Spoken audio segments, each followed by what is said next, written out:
Et hello tout le monde, c'est Filco. On se retrouve aujourd'hui pour la deuxième partie de notre étude de Joseki avec l'ouverture au Sansan. Alors là, j'ai pris un Goban un petit peu classique avec blanc qui est rouvert avec les deux Sansan. Et on va faire un petit rappel de ce qu'on a vu la dernière fois.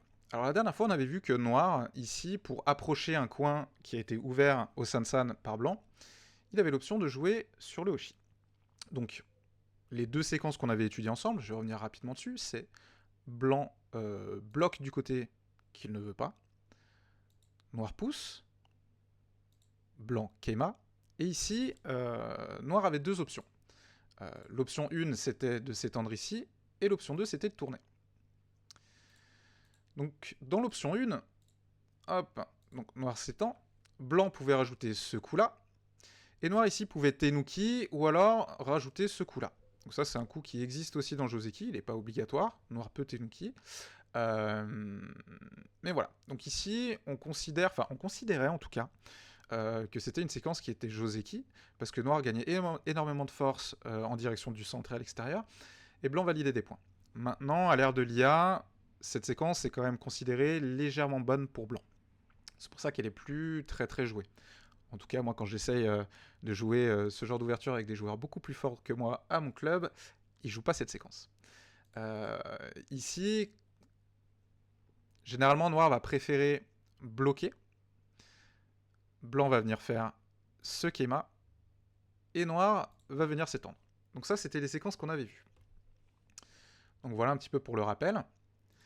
Maintenant, ce qu'il faut savoir, c'est qu'à mon niveau, les joueurs connaissent pas forcément les séquences, et on va essayer de regarder un petit peu ensemble ce que noir pourrait jouer et comment répondre à ça, tout simplement. Déjà, on va regarder un premier coup. C'est si jamais quand vous poussez ici, noir vous bloque là. Si vous jouez Sansan et que noir joue ici, vous êtes content. Parce qu'en réalité, ce coup-là, il est pas bon pour noir, dans le sens où blanc va faire le hané à la tête des deux pierres, ce qui est une forme bonne pour blanc.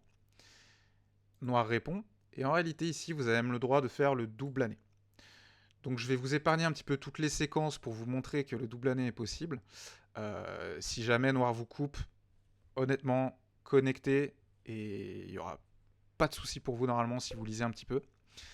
Donc en réalité, ici, noir, il est quasiment obligé de jouer là. Blanc va connecter. Noir va monter une fois pour éviter de se faire trop aplatir. Et blanc va sortir. Par exemple, en jouant un coup par là, ou même plus loin. Ça, c'est un petit peu libre à vous. Ce qu'il faut savoir avec cette séquence, c'est qu'en plus d'être relativement bonne pour blanc, dans le sens où on va venir développer plein de points à partir simplement d'un Sansan, c'est qu'elle est SNT, entre guillemets. Si vous voulez, noir est obligé de rajouter un coup dans la zone, parce que s'il ne le fait pas, imaginons, il vient jouer un Kema ici pour dire, bon bah ok, t'as sécurisé pas mal de points, moi je vais essayer de verrouiller un petit peu mes coins.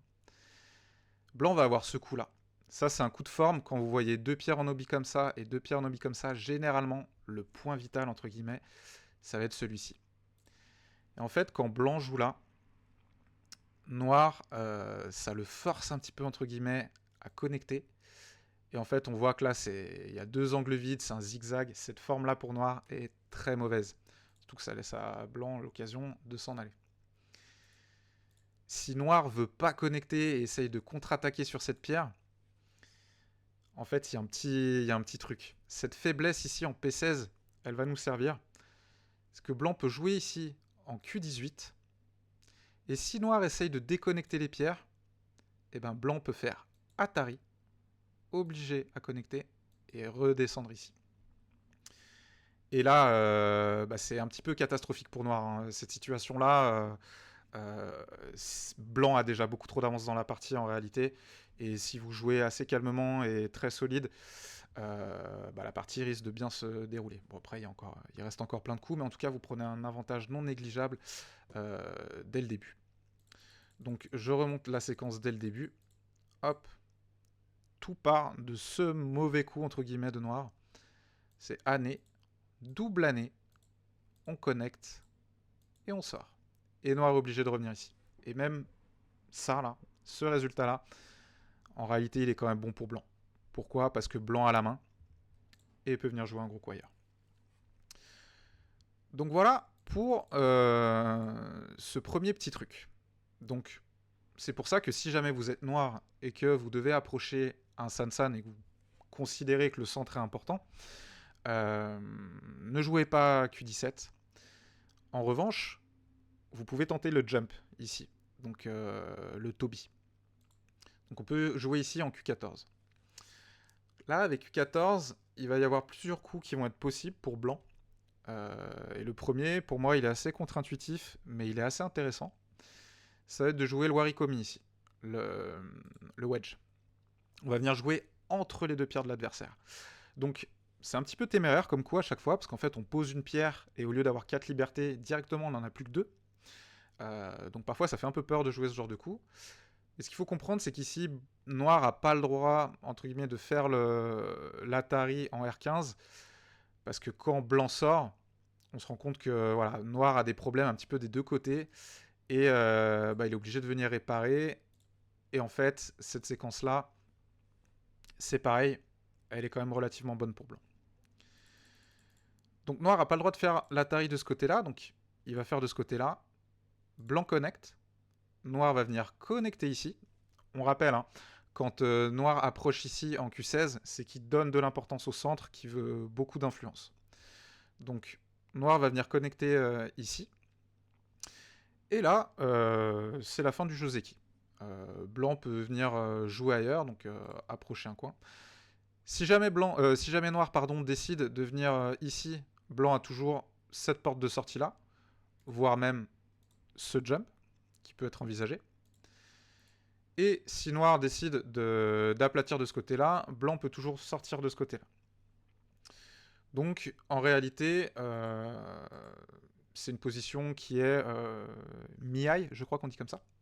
C'est-à-dire que si noir joue d'un côté, blanc joue de l'autre, et vice-versa.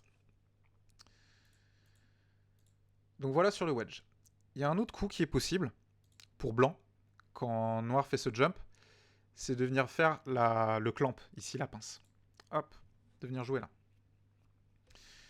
Généralement, ici, la bonne séquence pour noir, ce serait simplement de venir s'étendre de manière légère ici, et ensuite la partie suit son cours. En fait, ce coup, il est un petit peu tricky, parce que au niveau Q, enfin voilà, une dizaine de Q, il y a beaucoup de gens qui vont venir essayer de vous jouer ça. Pour séparer les pierres, en fait, c'est un coup qui semble naturel, sauf qu'en fait, ce coup-là, maintenant, existe. Et peut s'avérer être assez pénible, pour la même raison que tout à l'heure, en fait. Parce que quand noir vient faire Atari, on connecte. Et là, en fait, peu importe ce que noir va décider de faire, il va y avoir un problème d'un des deux côtés. On peut imaginer pousser encore une fois. Et là, si noir joue ailleurs, en fait, déjà, il y a cette prise-là qui est pénible. Si noir continue encore ici pour sauver ses pierres, on a ça. Si noir ne rajoute pas ce coup-là, mais rajoute ce coup-là, on a ce tourné maintenant qui est très bon et qui attaque violemment aussi cette position-là. Sachant que là, noir n'a que 3 pauvres petites pierres, entre guillemets, où il va falloir qu'il rajoute un coup pour se stabiliser. Donc, en fait, ce coup-là, pour noir, n'est pas bon. C'est pour ça qu'ici, on va souvent préférer venir s'étendre. Et ensuite, blanc peut venir continuer à s'étendre d'un des deux côtés. Donc voilà là-dessus. On a vu à peu près toutes les séquences que je voulais vous montrer sur cette approche au Hoshi. Maintenant, ce qu'il faut savoir aussi, c'est que si jamais votre adversaire ouvre au Sansan, vous n'êtes pas obligé de jouer le Hoshi pour approcher le coin. Vous pouvez très bien vous-même choisir une direction. Si vous décidez que le bord nord est plus important, vous avez plusieurs options ici. On va pouvoir généralement jouer un de ces 4 coups-là. Je vais même les mettre en triangle. Voilà, c'est ces 4 coups-là qui vont être des bons coups d'approche très simples pour approcher le coin de blanc. Et blanc va avoir de la même façon 4 coups très simples pour pouvoir y répondre.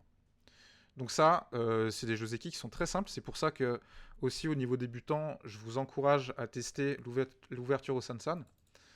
Il ne faut pas forcément avoir peur que votre adversaire joue au Oshi, puisque je vous ai montré les séquences, donc normalement maintenant vous devriez vous en sortir. Mais si jamais Noir vous approche d'un de ces 4 coups-là, vous pouvez répondre un des 4 autres coups, il s'étend, vous vous étendez, et on a le droit à une partie très calme. Donc voilà là-dessus. Si vous avez des questions sur ces séquences au Sansan, n'hésitez surtout pas à me les poser en commentaire. Si vous avez aussi d'autres variations que vous voulez montrer, donc toujours en sachant bien que je suis DQ et qu'il y a forcément des séquences très compliquées que je ne vous ai pas montrées dans cette vidéo. J'espère en tout cas que ça vous aura plu, que ça vous encouragera à tester ces ouvertures au Sansan dans vos parties. En attendant, moi je vous dis à dimanche prochain. On essaiera de voir des séquences sur les Komoku dès dimanche prochain qu'on aura étudié. Et puis voilà. Portez-vous bien, prenez soin de vos pierres, et je vous dis à bientôt. Ciao, ciao.